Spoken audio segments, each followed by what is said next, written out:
નમસ્તે વિદ્યાર્થી મિત્રો, આજનો જે લેક્ચર છે આપણે નવું પ્રકરણ શરૂ કરવા જઈ રહ્યા છીએ. પ્રકરણ નંબર 7,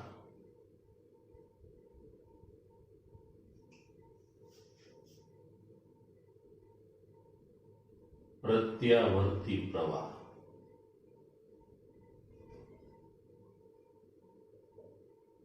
यानी AC current, alternative current. Last chapter ની લાસ્ટ થિયરી એટલે એસી જનરેટર, અને એસી જનરેટર છે એનો આઉટપુટ વોલ્ટેજ એસી જનરેટરનો આઉટપુટ વોલ્ટેજ આપણે જોયું કે V is equal to VM. આમ તો શબ્દ ત્યાં પ્રેરિત EMF હતું એટલે E is equal to EM sin omega t છે. અહીંયા આપણે એ પણ જોયું કે આ વોલ્ટેજ છે એ આ એસી વોલ્ટેજ સમય સાથે આવર્ત રીતે સાઇન વિધેય અનુસાર બદલાય છે. અને આ પ્રમાણે સમય સાથે આવર્ત રીતે બદલાતો હતો મિત્રો, એટલે જ આપણે એને ઓલ્ટરનેટિવ કરંટ નામ આપ્યું છે. દાખલા તરીકે એ ગૂંચળાની અંદર જે EMF પ્રેરિત થાય છે આપણે શોધી કાઢ્યું, તો મારે પ્રેરિત પ્રવાહ મેળવવો હોય તો પ્રવાહ I બરાબર E બાય R થાય છે. અને E તો આપણને ખ્યાલ છે EM sin omega t upon R કરી દઉં તો I બરાબર EM upon R sin omega t. હવે મહત્તમ પ્રવાહ, તો પ્રવાહ ક્યારે મહત્તમ મળે? તો કે વોલ્ટેજ મહત્તમ હોય ત્યારે. તો આપણે જે IM છે એ આ પ્રમાણે લખી શકીએ. એટલે ઉપરનું સૂત્ર થઈ જશે I is equal to IM sin omega t. તો આ પ્રેરિત પ્રવાહ છે એનું સૂત્ર થઈ ગયું, પણ એ પણ સાઇન વિધેય અનુસાર બદલાય છે અને વોલ્ટેજ પણ સાઇન અનુસાર બદલાય છે. એટલે બંને વોલ્ટેજ અને પ્રવાહ છે એ સમય સાથે આવર્ત રીતે બદલાય છે. એટલે આનું નામ રાખવામાં આવ્યું છે ઓલ્ટરનેટિવ કરંટ. અથવા આપણે એવું કહેશું કે એ જે જનરેટર હતું એ ઓલ્ટરનેટિવ કરંટનું ઉત્પાદન કરે છે, ઓલ્ટરનેટિવ વોલ્ટેજનું ઉત્પાદન કરે છે. વિદ્યાર્થી મિત્રો, આપણા ઘરે ઘર વપરાશમાં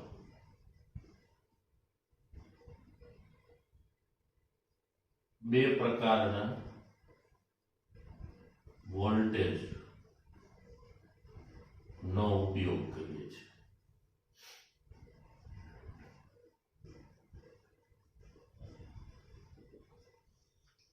કયા બે પ્રકારના વોલ્ટેજ નો ઉપયોગ આપણે કરતા હોઈએ છીએ? એક DC વોલ્ટેજ અને બીજા છે AC વોલ્ટેજ. DC વોલ્ટેજ એટલે એને ગુજરાતીમાં એક દિશ પ્રવાહ અને આ બદલાતો પ્રવાહ છે, આવર્ત રીતે બદલાતો હોય. બરાબર. DC વોલ્ટેજની તમને વાત કરું અથવા DC પ્રવાહ,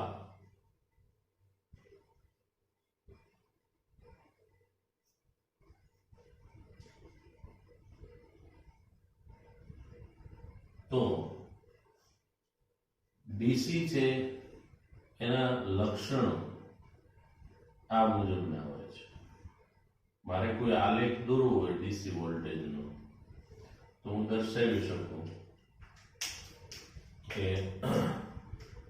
આ વોલ્ટેજ છે વિરુદ્ધ સમયનો આલેખ,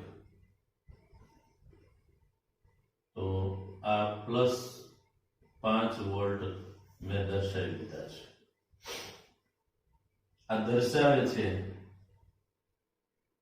કે વોલ્ટેજનું મૂલ્ય સમય સાથે બદલાતું નથી.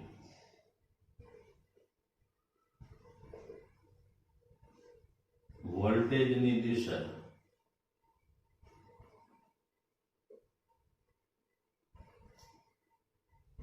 પણ બદલાતી નથી.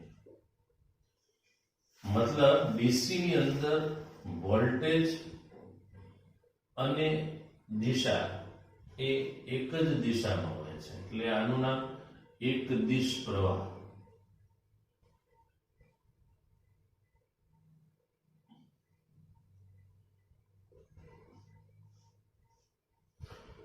એની સામે આપણા ઘરે જે અમુક ઉપકરણો એવા છે જે ડીસી થી ચાલે છે, અમુક ઉપકરણો એવા છે જે એસી વોલ્ટેજ થી ચાલે છે.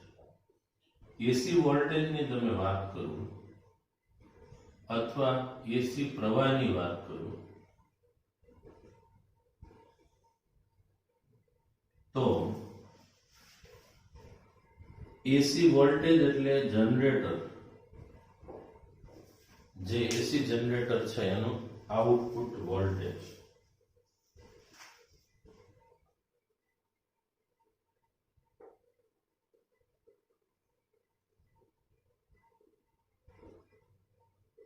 જે આપણે ભણી ગયા E બરાબર EM sin ઓમેગા t છે. અને એસી પ્રવાહ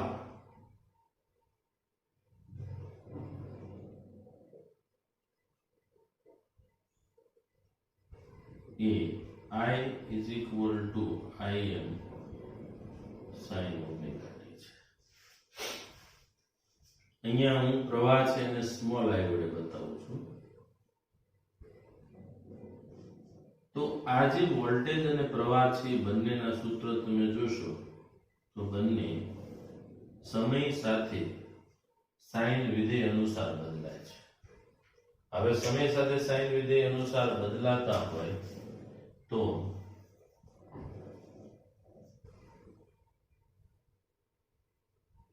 એનો વોલ્ટેજ વિરુદ્ધ ટી નો આલેખ એ આપણને આ મુજબનો મળે.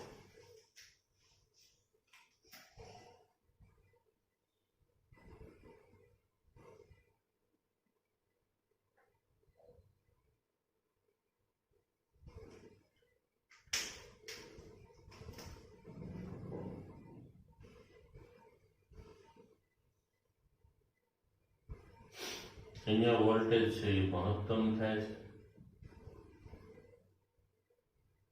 અહીંયા જે વોલ્ટેજ છે એ ન્યૂનતમ થાય છે. આમ ઋણ તરફ મહત્તમ -V. અહીંયા વોલ્ટેજ 0 છે. તો સાઇન વિધેય છે sin 0 0, sin π/2 મહત્તમ, sin π0 3π/2 મહત્તમ અને sin 2π0. આમ આખી સાયકલ દરમિયાન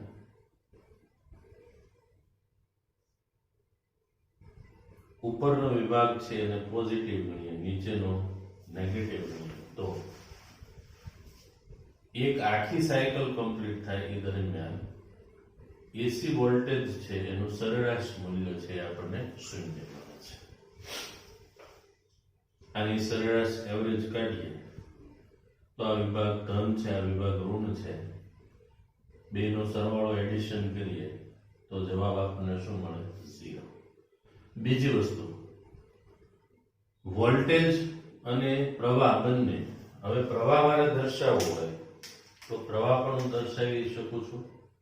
આ પ્રમાણે આપણે દર્શાવીએ સાઈન વિધિ અનુસાર.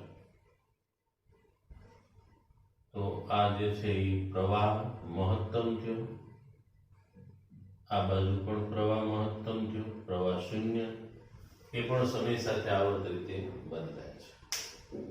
તો વોલ્ટેજ અને પ્રવાહ બંને સમય સાથે આવર્ત રીતે બદલાતા હોવાથી આ પ્રકારના જે વોલ્ટેજ છે, વોલ્ટેજ અને પ્રવાહ બંને સમય સાથે આવર્ત રીતે સાઇન વિધેય અનુસાર બદલાતા હોવાથી આ પ્રકારના વોલ્ટેજ અને પ્રવાહને ઓલ્ટરનેટિંગ વોલ્ટેજ અથવા ઓલ્ટરનેટિંગ પ્રવાહ કહે છે, જે સમય સાથે આવર્ત રીતે બદલાય છે. આવર્ત રીતે બદલાવ એટલે સમજો અહીંયા બે વસ્તુ થાય છે. એસી વોલ્ટેજ જે છે એમાં તમે જોઈ શકો છો ધીરે ધીરે વોલ્ટેજનું મૂલ્ય વધતું જાય, મહત્તમ થાય, ઘટતું જાય, શૂન્ય થાય, પાછી દિશા ઉલટાઈ જાય છે, વધતું જાય, મહત્તમ થાય, ઘટતું જાય, શૂન્ય થાય, પાછી દિશા ઉલટાઈ જશે. એટલે આ પ્રકારના એસી વોલ્ટેજમાં મૂલ્ય અને દિશા સતત સમય સાથે બદલાયા કરે છે. સ્થિર નથી, સમય સાથે આવર્ત રીતે બે બદલાય છે, મૂલ્ય અને દિશા બે. આમાં મૂલ્ય અને દિશા બંને અચળ રહે છે, તો આને ડીસી નામ આપ્યું છે અને આ છે એસી. વ્યવહારની અંદર આપણા ઘરે જે વપરાશમાં આપણે મોટા ભાગે ઉપકરણો છે એ એસી વોલ્ટેજ થી ચાલતા હોય છે. તમારો મોબાઈલ છે મિત્રો, એ ડીસી થી ઓપરેટ થાય છે. જે ચાર્જર છે એ એસી નું ડીસી માં કન્વર્ટ કરી અને એપ્લાય કરવામાં આવતું હોય છે. એ સિવાય ઘણા ઉપકરણો ઘરની અંદર એવા હોય જે ડીસી થી ચાલતા હોય છે. ઇવન આપણે ઘડિયાળની અંદર આપણે જે પેન્સિલ સેલ વાપરીએ છીએ એ પણ ડીસી છે. તો એસી અને ડીસી બંને વોલ્ટેજ વચ્ચેનો ડિફરન્સ આ છે કે ડીસી ની અંદર વોલ્ટેજ છે એની દિશા બદલાતી નથી અને એનું મૂલ્ય પણ બદલાતું નથી, જ્યારે એસી ની અંદર વોલ્ટેજ છે એની દિશા અને મૂલ્ય બંને બદલાય છે. મિત્રો, જેવો વોલ્ટેજ હોય ને એવો જ પ્રવાહ હોય. એટલે ડીસી પ્રવાહની વાત કરીએ તો એમાં પણ પ્રવાહનું મૂલ્ય બદલાતું નથી અને દિશા પણ બદલાતી નથી. જ્યારે એસી પ્રવાહ છે એમાં વોલ્ટેજ એસી બદલાય છે એ પ્રમાણે જ એસી પ્રવાહ આપણને આઉટપુટમાં મળવાનો છે. બરાબર? તો આ એક પ્રાઇમરી માહિતી છે જે નવું ચેપ્ટર આપણે પ્રકરણ ભણવા જઈ રહ્યા છીએ, જેની અંદર આપણે જરૂર પડશે એટલે સારી રીતે સમજી શકીએ. આગળ ચેપ્ટર જે ભણી ગયા છો પહેલું અને બીજું ચેપ્ટર એ કદાચ બાકી હશે, તો બીજું ચેપ્ટરની તમને થોડીક પ્રાઇમરી વાત એ કરી દો કે એમાં જે પણ નેટવર્ક આવે છે, પરિપથો આવે છે, એ બધા ડીસી પરિપથ છે.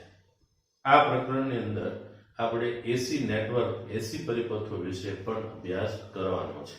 ઘણા પરિપથો આપણા ઘરની અંદર એસી પરિપથો છે એનો ઉપયોગ આપણે કરતા હોઈએ છીએ. ખાસ કરીને તમારા ઘરે રેડિયો હોય, ટેલિવિઝન હોય, એની અંદર જે કંઈ નેટવર્ક છે, પરિપથો છે, એ પરિપથો એસી ઘટકોનો ઉપયોગ કરીને તૈયાર એસી પરિપથો કરેલા હોય છે. બરાબર? તો આવા એસી પરિપથો છે એના વિશે આપણે આ ચેપ્ટરની અંદર ભણવાનું છે. બરાબર? તો સૌથી પહેલા આટલી જે માહિતી છે એને નોટ કરી લેજો.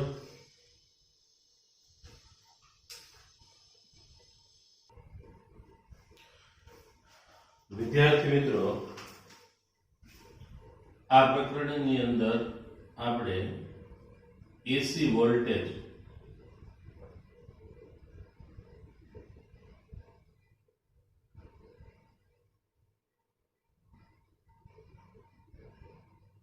ની જગ્યાએ વોલ્ટેજની વાત છે, પ્રેરિત EMF ની વાત હતી, તો આપણે E બરાબર EM sin ઓમેગા t લખતા હતા. એની જગ્યાએ V is equal to VM sin omega t અને એસી પ્રવાહ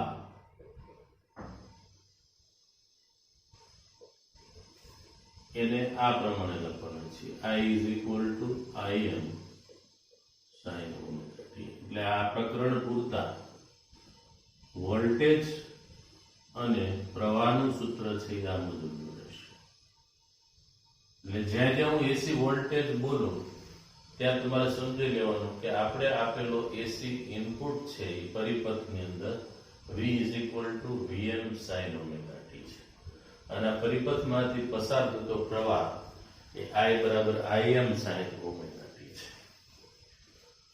VM નો મીનિંગ થાય છે વોલ્ટેજ મહત્તમ અને પ્રવાહ મહત્તમ. જેવો વોલ્ટેજ હશે એવો જ પ્રવાહ હોવાનો છે.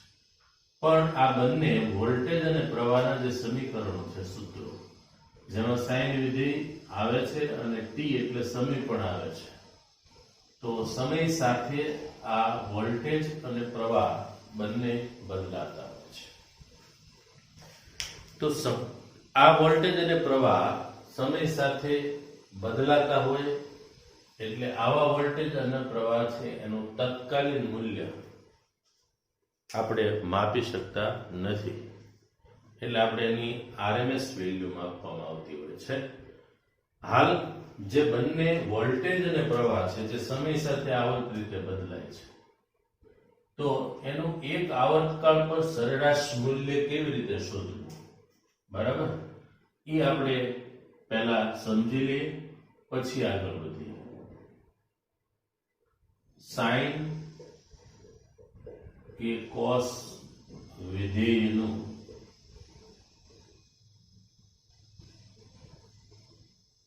એક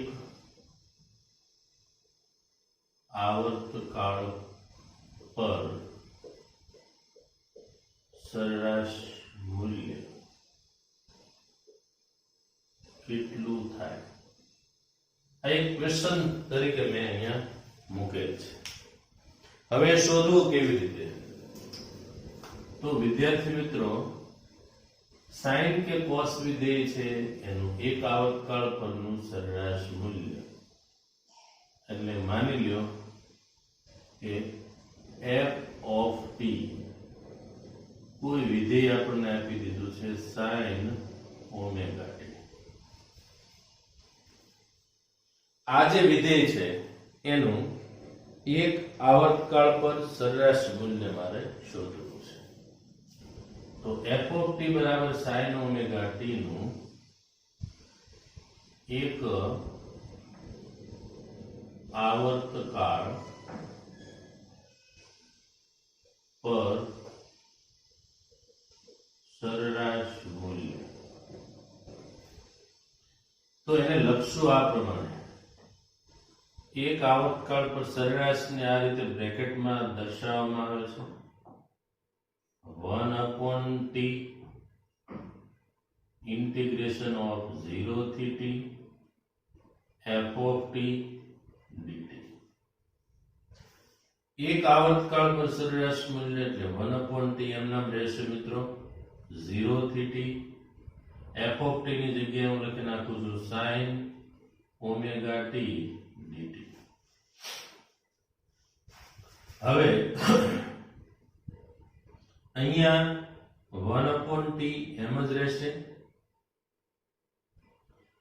sin ઓમેગા t છે એનું થશે cos omega t upon omega, limit આવશે 0 થી t.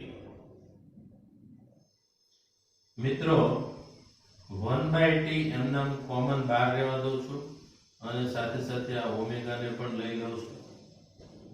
હવે કાઉન્સની અંદર જે વધે છે cos ઓમેગા t લિમિટ 0 થી t 1 upon omega t કાઉન્સમાં cos omega, હવે ઓમેગા ની જગ્યાએ હું આ પ્રમાણે લખી નાખું છું 2 પાઈ upon t into t minus limit આપણે મૂકવાની છે 0 થી t,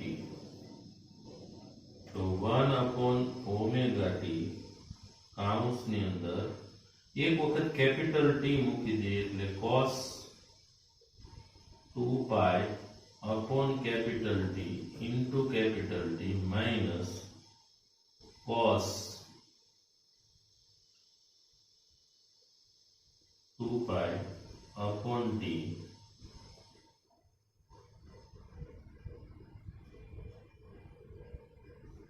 into 0.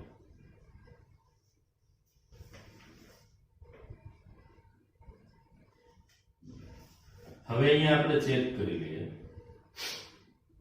આ t કેન્સલ થઈ જશે. અહીંયાની વાત કરું તમને તો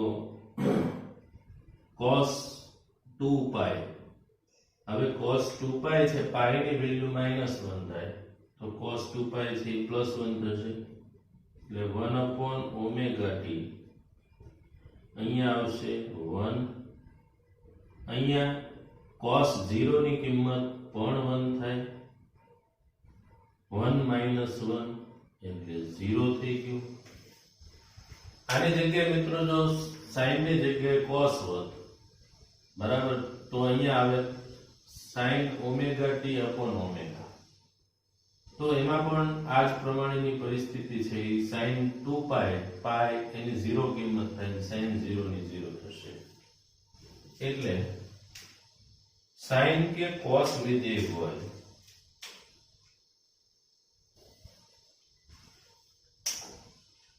યાદ રાખજો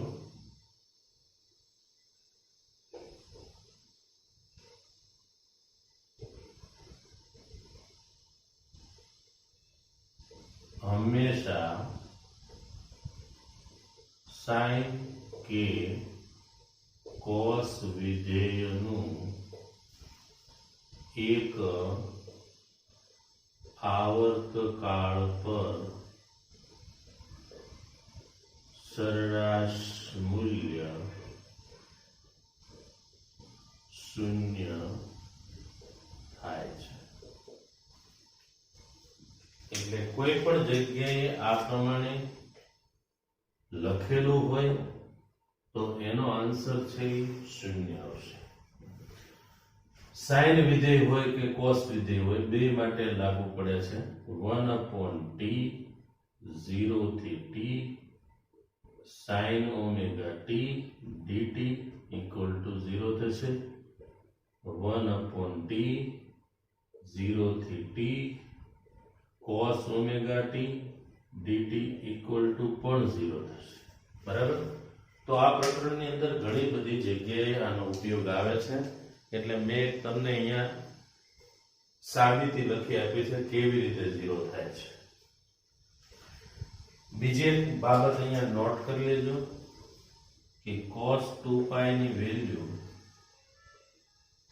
1 થશે અને cos 0 ની વેલ્યુ એ પણ 1 થાય છે એટલે 1 - 1 થશે એટલે જવાબ આવે છે 0. તો આ બાબત પણ નોટ કરી લો. sin વિધેય હોય કે cos વિધેય હોય એનો એક આવર્તકાળ પર સરેરાશ મૂલ્ય. મિત્રો ઘણી વખત sin સ્ક્વેર વાળા પદ આવશે, એના વિશે હું તમને આગળ કે એની ઉપર જે ઘાત હોય છે એને આપણે ઘટાડવી પડશે. એ ઘટાડી પાવર છે એ ઘટાડી અને પછી એનું સોલ્યુશન મેળવવાનું હોય છે, જે આગળ આપણે જે કઈ એક્ઝામ્પલ આવશે ત્યારે એની વિશેષ ચર્ચા કરશું. બરાબર, હાલ પૂરતું છે એટલું નોટ કરી લો અને હંમેશા યાદ રાખજો sin વિધેય હોય કે cos વિધેય હોય એનો એક આવર્તકાળ પર સરેરાશ મૂલ્ય શૂન્ય થાય છે. કેવી રીતે શૂન્ય થાય છે તો એની સાબિતી પણ અહીંયા આપી દીધી છે. બરાબર. એ પછી કદાચ sin 2 ઓમેગા t હોય તો પણ ચિંતા કરવાની જરૂર નથી મિત્રો. 1/t 0 થી t sin 2 omega t dt તો પણ આન્સર 0 જ છે. 1/t 0 થી t cos 2 omega t dt એનો પણ આન્સર 0 જ છે. મતલબ સાઇન વિધેય છે એની ઉપર ઘાત છે એ 1 હોય તો એ વખતે એનો એક આવર્તકાળ પર સરેરાશ મૂલ્ય છે એ શૂન્ય થાય છે. બરાબર. નોટ કરી લેજો.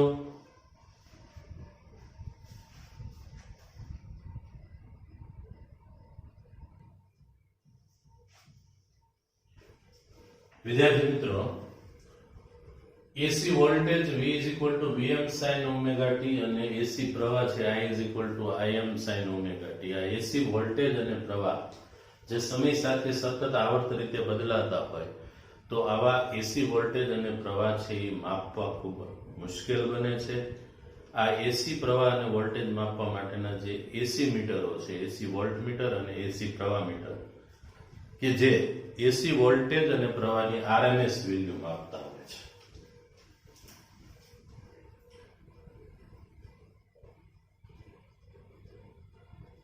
એસી વોલ્ટેજ અને એસી પ્રવાહ જે સમય સાથે સતત બદલાયા કરે છે માટે આ પ્રકારના વોલ્ટેજ અને પ્રવાહ માપવા માટે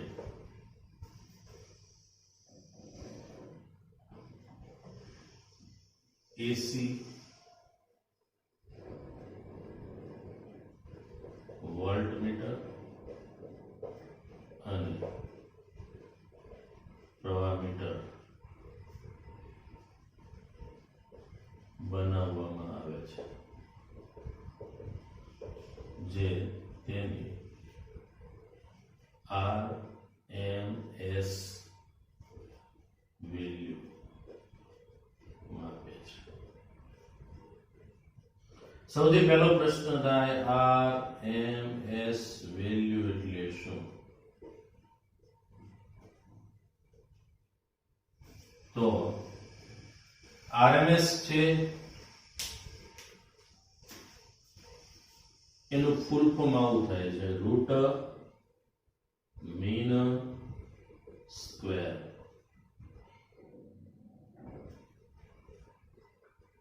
રૂટ એટલે વર્ગમૂળ,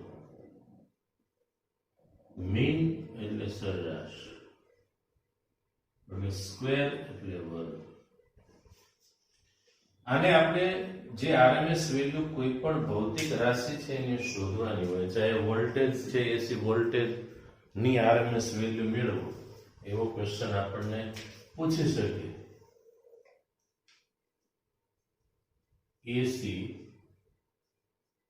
voltage V Vm sin omega t ની RMS વેલ્યુ મેળવો. તો જનરલી જ્યાં સમય સાથે આવર્ત રીતે સતત બદલાતું હોય, માપવું મુશ્કેલ બનતું હોય ત્યાં એની RMS વેલ્યુ માપવામાં આવતી હોય. RMS વેલ્યુ એટલે રૂટ મીન સ્ક્વેર. હવે લખ્યું છે એ પ્રમાણે નહીં, તમારે યાદ રાખવાનું છે. કોઈ ભૌતિક રાશિ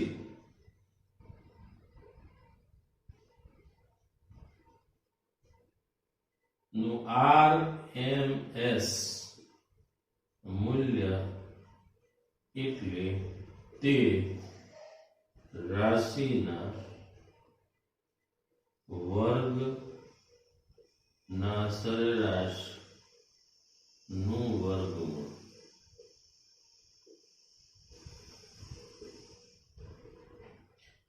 વર્ગના સરેરાશનું વર્ગમૂળ એટલે પહેલું કામ એ ભૌતિક રાશિ છે એ વર્ગ કરો. બીજું સ્ટેપ છે એની સરેરાશ લો. ત્રીજું સ્ટેપ છે તેનું વર્ગમૂળ. આ ત્રણ સ્ટેપ જે આપણને આરએમએસ વેલ્યુ આપે છે.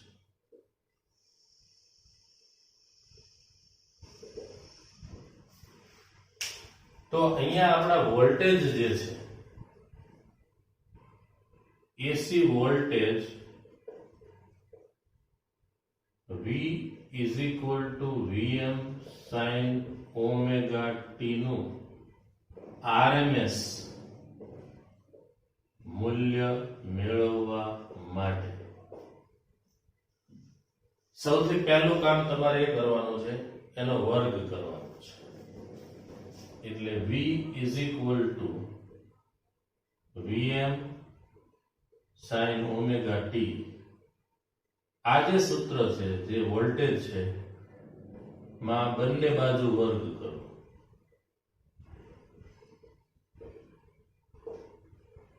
એટલે આપણું સમીકરણ થઈ ગયું v સ્ક્વેર બરાબર vm નો square sin square omega t. હવે કામ શું કરવાનું છે તો કે સરેરાશ લેવાની છે. તો આ જે સમીકરણ છે નું એક આવર્તકાળ પર સરેરાશ મૂલ્ય મેળવો. તો આ જે ઇક્વેશન છે જે આપણને મળ્યું બંને બાજુ વર્ગ કર્યા પછી એનું એક આવર્તકાળ પર સરેરાશ મૂલ્ય મેળવવાનું છે. બરાબર. તો એક આવર્તકાળ પર સરેરાશ મૂલ્ય મેળવવા માટે આપણે એવું લઈએ છીએ એની સરેરાશ લેવાની છે એટલે આમ લખવું પડશે vm square sin square omega t. આમાંથી એક આવર્તકાળ પર સરેરાશ મૂલ્ય આપણે શોધી કાઢવું છે. એક આવર્તકાળ પર સરેરાશ મૂલ્ય પહેલા vm નો સ્ક્વેર sin ઓમેગા t નું એક આવર્તકાળ પર સરેરાશ મૂલ્ય એટલે આપણે લખતા હોય છે આ પ્રમાણે 1/t integration of 0 થી t vm નો square sin square omega t dt. સૌથી પહેલું કામ શું કરવાનું છે આપણે તો કે 1/t એમ જ રહેશે. vm નો સ્ક્વેર કોમન કાઢી લ્યો એટલે vm સ્ક્વેર થઈ ગયું. અહીંયા આવશે 0 થી t sin square omega t. આગળ આપણે સૂત્ર જોયું sin ઓમેગા t dt હોય તો એનું એક આવર્તકાળ પર સરેરાશ મૂલ્ય શૂન્ય થાય. અહીંયા વર્ગ છે માટે આપણે શું કરવું પડશે તો કે એની પાવર જે છે એ ઘટાડવો પડે. તો સૂત્ર આપણને યાદ હોવું જોઈએ કે sin સ્ક્વેર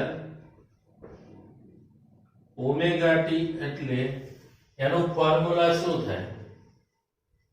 તો આનું ફોર્મ્યુલા છે વિદ્યાર્થી મિત્રો હંમેશા યાદ રાખજો કે sin સ્ક્વેર ઓમેગા t જે છે એનું સૂત્ર છે એ 1 minus cos 2 omega t upon 2 છે. તો આ ફોર્મ્યુલા યાદ રાખવાનો જેનો ઉપયોગ આપણે કરવાના છીએ. એટલે અહીંયા હું શું લખીશ તો કે ભાઈ ઉપર vm નો સ્ક્વેર upon t એમ જ રહેશે. અહીંયા 0 થી t અહીંયા sin સ્ક્વેર ઓમેગા t છે એની જગ્યાએ શું લખી નાખવાનું તો કે 1 minus cos 2 omega t upon 2 into dt. હજી આને પણ સાદુરૂપ આપી શકીએ મિત્રો. અહીંયા 1 માઈનસ cos 2 omega t છે તો આ પદ છે અને બે ને અલગ કરી નાખું છું. 1 માઈનસ આ 1/2 લઈ લઉં. વચ્ચે માઈનસ ની નિશાની છે. આના છેદમાં પણ 2 લખી નાખું છું. તો આ આખું જે પદ છે 1/2 એને આપણે બહાર ખેંચી લઈએ તો અહીંયા મિત્રો t ની કાંઈ નહીં હોય તો t ની કેટલી ઘાત થશે એટલે આને હું થોડું સિમ્પ્લિફાય કરીને લખું જેથી કરીને બી ગ્રુપના અમુક બાળકો છે જે મેથ્સ ભણતા નથી તો એમને પણ સારી રીતે સમજાઈ શકે તો આને હું અલગ પાડી દઉં છું 0 થી t અને આ 1/2 છે અને અહીંયા આગળ લખી નાખું છું એટલે અહીંયા આનું 1/2 અને આનું 1/2 એટલે આમ તો ટોટલ બે હું બહાર ખેંચી લઉં છું એટલે અહીંયા 2t કરી નાખું છું હવે અહીંયા શું થઈ ગયું તો કે t ની 0 ઘાત dt માઈનસ ઇન્ટિગ્રેશન ઓફ 0 થી t cos 2 omega t dt હવે યાદ કરો મિત્રો અહીંયા પાવર 1 થઈ ગયો એટલે cos 2 omega t cos વિધેય હોય કે sin વિધેય હોય એનું એક આવર્તકાળ પર સરેરાશ મૂલ્ય કેટલું થાય 0 એટલે આનો આન્સર થઈ જશે 0 એટલે આટલું જે પદ છે જેનો જવાબ 0 થવાનો છે આટલું પદ મળ્યું એમાં t ની 0 ઘાત છે t ની 0 ઘાત હોય એનું ઇન્ટિગ્રેશન કરવું હોય તો શું થાય તો કે vm નો સ્ક્વેર upon 2t અહીંયા થશે t ની 0 ઘાત એટલે t ની 1 ઘાત ઘાત હોય એમાં 1 ઉમેર દેવાને 0 માં 1 ઉમેરો એટલે 1/1 અને 0 થી t હવે આ લિમિટ મૂકી દઈએ એટલે vm નો સ્ક્વેર upon t અને into t આવશે અને આ 2 તો આગળ ખરા છે એટલે આ t કેન્સલ થઈ જશે એટલે vm નો સ્ક્વેર બાય 2 મળ્યું આપણને હવે આ જે મને મળ્યું છે એ પહેલા મેં સ્ક્વેર કર્યો પછી એની સરેરાશ લીધી છે એટલે આ મને 20 સ્ક્વેર બરાબર મળ્યું છે હવે એની RMS વેલ્યુ શોધવી છે તો મિત્રો આની RMS વેલ્યુ મેળવવા માટે આપણે ત્રણ પ્રક્રિયામાંથી પસાર થવાનું છે સૌથી પહેલા તો જે ભૌતિક રાશિ છે એની RMS વેલ્યુ શોધવી છે એની RMS વેલ્યુ મેળવવા માટે સૌથી પહેલા એનો વર્ગ કર્યો પછી એની સરેરાશ લીધી એટલે સરેરાશ આપણને એટલી મળી 20 સ્ક્વેર બરાબર vm નો વર્ગ બાય 2 t તો અહીંયા કેન્સલ થઈ ગયા એટલે vm સ્ક્વેર બાય 2 મળ્યું હવે બંને બાજુ વર્ગમૂળ લેતા તો બંને બાજુ વર્ગમૂળ લઈએ એટલે વર્ગમૂળની અંદર આવું લખાશે અને આનો વર્ગમૂળ લઈએ એટલે આનું vm થાય અને છેદમાં 2 નું વર્ગમૂળ √2 થાય હવે આ પ્રમાણે લખીએ એટલે આને કહેવાય vrms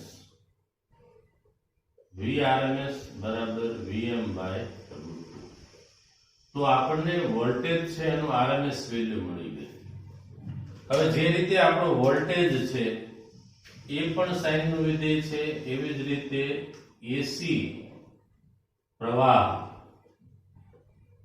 I is equal to Im sin omega t નું RMS મૂલ્ય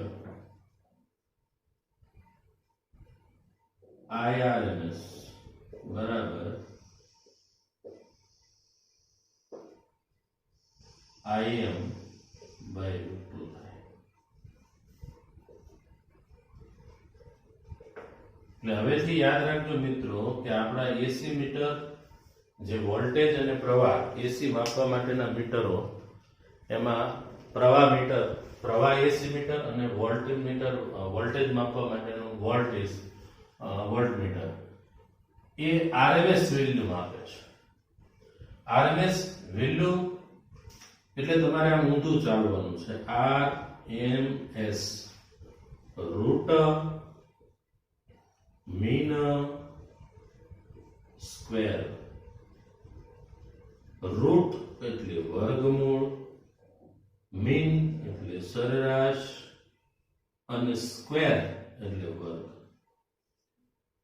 તો સૌથી પહેલું કામ તમારે શું કરવાનું છે કે કોઈ ભૌતિક રાશિની RMS વેલ્યુ, કોઈ રાશિ